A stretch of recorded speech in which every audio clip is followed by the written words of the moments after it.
Well, it's 1 win in 9 for Derby, but there's no reason for panic because against Southampton, that was the best football we've played all season.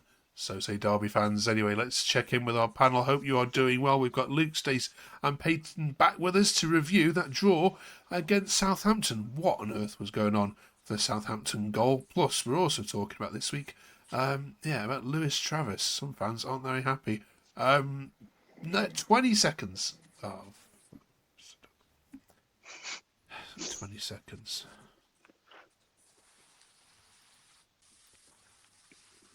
9 games played and only 1 win, but none of us are panicking just yet because we played some really good football against Southampton. Some fans are saying it's the best we've played all season. Do you agree? Welcome back to Where Rams Walk. We've got 3 reasonably happy and not worried at all Rams fans to discuss that Southampton result. Hope you are doing well. Mike says the draw was a fair result. It's the best Derby I've played all season. Do you agree with it? No need to panic. Plus, we're also talking about Lewis Travis has been slightly disappointing. Do you agree? We'll talk about refereeing standards, and last week we started the A to Z of Derby County. So who or what is B4? Well, AI suggested that Derby County's record ever goal scorer has to be in with a shout. Steve Bloomer, of course. But have we got any modern day representatives that could take his spot? Hope you're all enjoying this international break. Right, Luke, simple question. Against Southampton, was that the best Derby I've played this season? Yeah, I'd have to agree with that. The majority of the game I thought we was good. We created enough chances again to, I think, win the game. But I think overall, yeah. I mean, sometimes it was a bit slow, but I think you can see it. You can see it starting to gel. It's starting to get together. It's just stop them errors on our part, and yeah, we'll start going up the table sooner rather than later. Yeah, I mean, if you're just joining us on here, we've been talking now for 8 weeks, and you 3 are the coolest, the calmest Derby fans that there must be out there. You've been telling me, look, when all the players come back, we'll be fine, everything's going to be okay. And I look at the table, Stace, and I see 1 win against 9 games. So, tell me it's still going to be absolutely fine, and that there's no one should be panicking. Yeah, it's absolutely no need to panic. You're starting to see now that Aguiman and Morris building up a relationship. They were a lot better than they were on Tuesday night as a duo. Vyman had a decent game. With Ryan Brewster coming back and getting to fitness again is another positive. There's plenty to be pleased about, and David Ozo was outstanding. Yeah, let's talk about him first, shall we? Yeah, so 100% pass accuracy, Peyton, 100% dribble access, 100% tackle success. Well, yeah, the one that he did anyway. Are we seeing the best of him at the moment? I mean, this season so far, haven't been a big fan of David Ozo. I've been a bit harsh on him, I think. I think he's been putting in a lot of silly fouls and playing like he is a 20-year-old on loan and not like we saw him at the start of last season. However, I think I need to shut up, to be honest with you, because on Saturday he was quality. And, I mean, 100% passing accuracy says it all. It takes a lot to get 100% passing accuracy in any position on the pitch, especially not midfield. And now he was when he had the ball. And he was getting harried every single time. I thought, yeah, you know what? He had a really, really good game. And I thought he was arguably a little bit unfortunate to be substituted. But, I mean, I think fitness and bringing Ibu on to shore up the defence a little bit at the end of the game was the reason we did that. Right, open question to all of you now. What happened for Southampton's goal? Because, I mean, that was levels of defending that we haven't seen. There was this tweet from David who says, for collective culpability, that Southampton opener was up there with the Zamora goal. Fair play, we just ourselves down and just got on with it. Open question. It was an absolute shocker. I mean, it's the sort of defending you'd expect to see on Parks football under 13s or something. How he got past 4 players who didn't seem to even get anywhere near putting the challenge in. It's quite frustrated. So it's certainly probably one of the poorest goals we've conceded this season. Yeah, it was very bad. Like when Armstrong had the ball and there was all that member goes, right, he'll tackle him. Oh no, well you will then. Well you can then can someone tackle him? And then the ball's in the net, and I was like, well, how's that gone in then? It was comical, really. I think he shouldn't have even got to the defenders in the first place. Shouldn't have even got to Armstrong because the ball came out. It was like passed across like the edge of the box, and no one was near it. And Travis was just stood there, and then just didn't go for the ball. And then their midfielder picked it up, gave it into Armstrong. Obviously, he decided that he wanted to make all the defenders look like they weren't there and put it in the bottom corner. But I don't think it should have been given to Armstrong in the first place. Before we move on and talk about Lewis Travis and other things, you can do us a huge favour. We're really hoping to grow this channel into something really, really special, and you can help us by doing that just by pressing a couple of buttons at the bottom there. First of all, you hit the like button. That'd be absolutely amazing, especially if you agree with the comments that have been made so far, and if you can squeeze 20 minutes of Derby chat into your life each week, we'd be very grateful if you could just hit that subscribe button as well. We're growing a nice little community here. We'd love to get to 250 over this international week. Right then, a couple of other little bits and pieces we need to Max Johnson, Luke, discuss best performance again. Yeah, I mean, I think he started off quite slowly, but then he sort of grew into the game as it went. There were some poor crosses, but then there were some decent crosses. But yeah, it's fair to say it's not. There's people around me who don't rate him at all, and I think it's just a bit too early. Because, like you say, we've not seen anyone slate anyone too early, have we? It's not happened yet, so just give him his time, and you can see it's going to get there. We've got the quality in the team; it just needs to just gel together. But I'd say it's probably his best game so far. Yeah. Okay. I mean, how much longer are we waiting for a home win, Stace? And we've got Norwich and QPR at the end of this month. I mean, yeah. Do we have to go to November without a home win? No, I think we might get a few fortunate refereeing decisions with balls going out of play for some goals against Norwich to get a bit of justice for last season, really, Mark.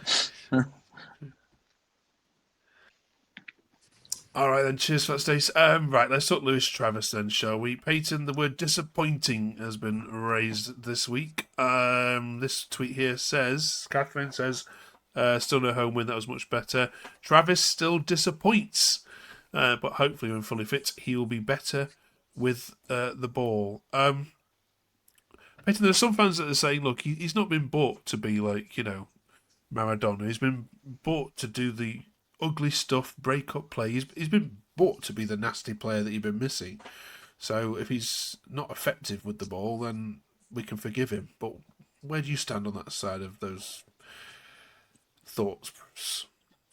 I mean, I think I disagree with you signed to be a horrible midfielder because we have one of those, and his name's Ibu Adams, and we all love him.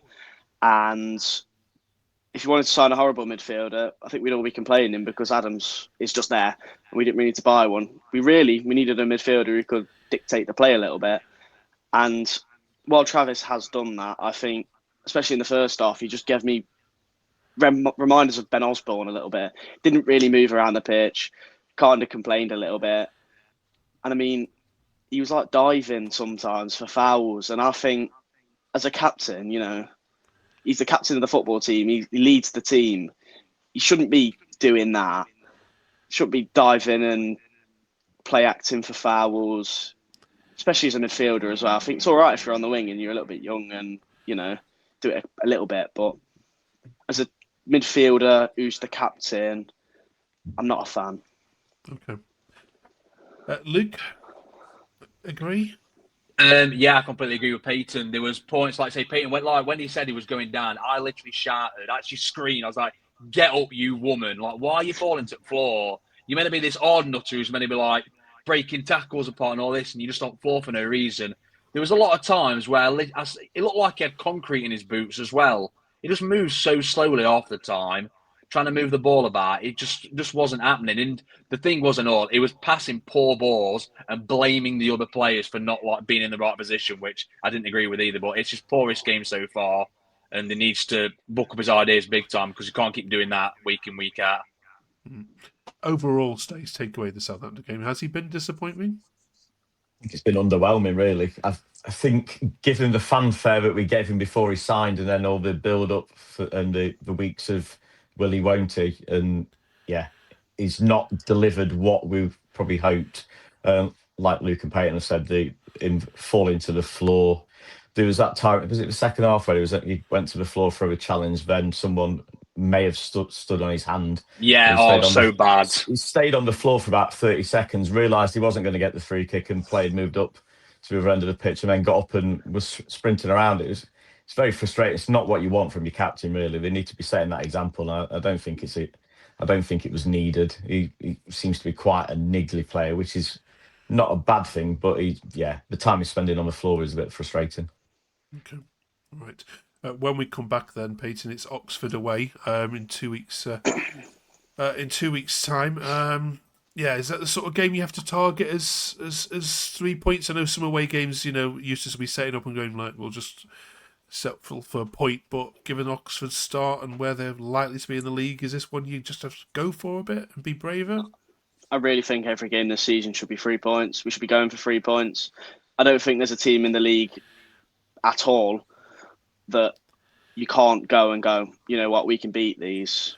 Maybe last season, I think there's a couple. You don't have a manager that has that philosophy, do you? Let's be fair. I mean, I think any manager should be trying to win every game. Of course, but Eustace doesn't set up like that, does he? Especially away from home. Mm. So the point is, I mean, Luke, Oxford, should he be braver? Yeah, he has to be. Like you say, when we played Charlton at home midweek, he started 2 DMs in the middle. You should never be doing that at home. I'm sorry. You need to be playing someone who can bring the ball forward, the box-to-box player, and the holding midfield there. You can't play 2 CDMs at home. But away from home, he's got to do the same again. He's got to play Ozo and Travis or Adams. He's got to play Ozo, though. He cannot play 2 DMs. We've got to go for the jugular for these lot. We've got to go at them from the start because they've not started well. We've not started well looking at the table-wise. We've had better performances, I can 100% tell you that. But, yeah, we've got to go for it from the off straight away. We've got to go for the win. Okay. Stace, the table doesn't lie, though. At what point do we get worried? I think we're a long way off worrying. Peyton said the other week he's not looked at the table. If you look at the table, we're only 11 points off top, and if you get to March and you're 11 points off top, you're in quite a happy position, aren't you? So, ever the optimist, and it is only the beginning of October, so there's plenty of time. If you get Christmas, January time, and you're struggling around that bottom area, then you'd be a little bit concerned. But yeah, absolutely not at the minute. Okay. Right, let's sort of refereeing standards then. We're bringing this up yet again. We're not talking about VAR. None of us want it. We're not talking about, we know it's bad. But we're talking about, is there any good referees out there? And just where are we at with the standard? Derby have had some, I think it's fair to say, Peyton, some decisions already in the 9 games there, which have left fans in the stands scratching their heads.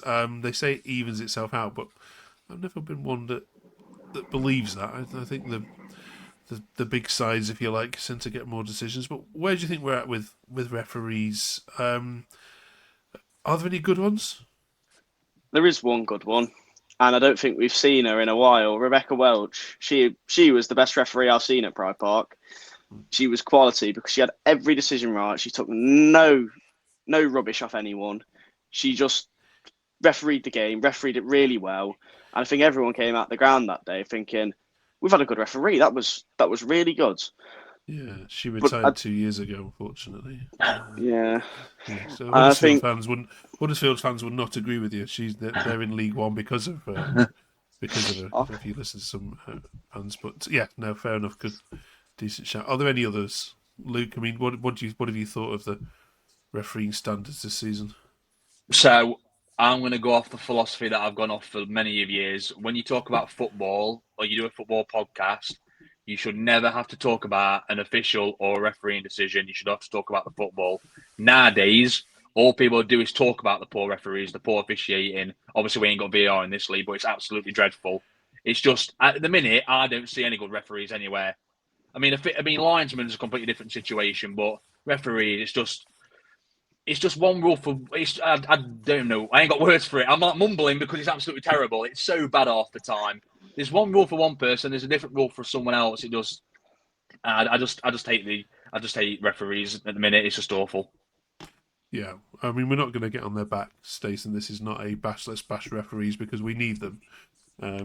But do you accept there's a problem looming, or problem we're going to have to sort out?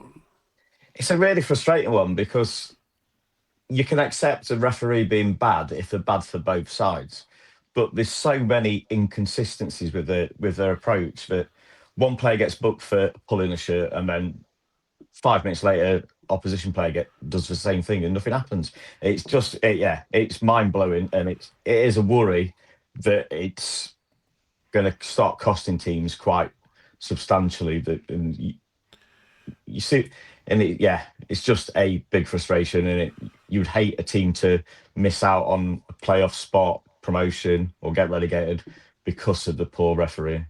Yeah, but it's going to happen. That's going to happen to someone, isn't it?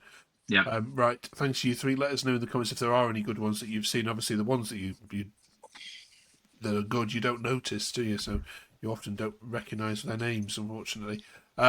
Super. Right. Finally, this week then, and every week we are ploughing through the A to Z of Derby County. We did A last week. Who did we put in last week? I forgot. We did now. Stace's pick. Oh, it was Stace's. Yeah. Yeah, Stanovich. Stanovich, that's okay. So let's see what we've got for B this week. Now, of course, we ask AI, of course, and look, Steve Bloomer probably is what he's going to go with because he's 332 goals in 500 appearances for Derby back in the late 1800s, early 1900s. Any of us would be around. See that? But I suppose you can't argue against that. But what have we got in the modern day, Stace?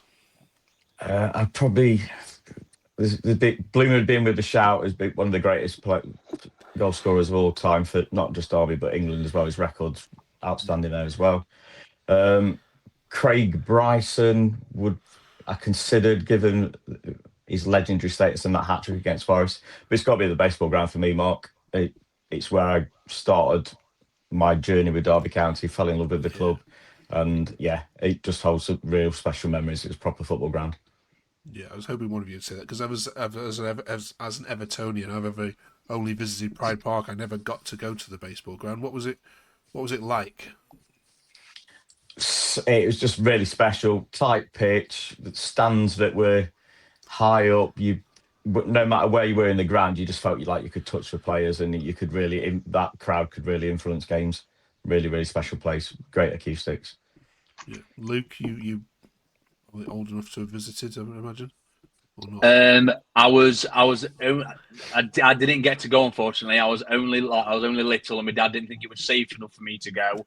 But it's one of the things, like, I regret my dad not taking me, but I don't think I'd have remembered it anyway. But I've got mates, I've got family members who went and said it's absolutely such a special place for the club, and looking at all the pictures and the old scores and stuff coming through. Yeah, it looked like a really, really nice place.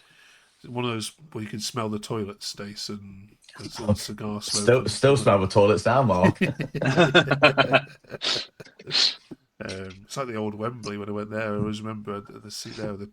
Literally, the toilets was running down the stairs, and so badly designed.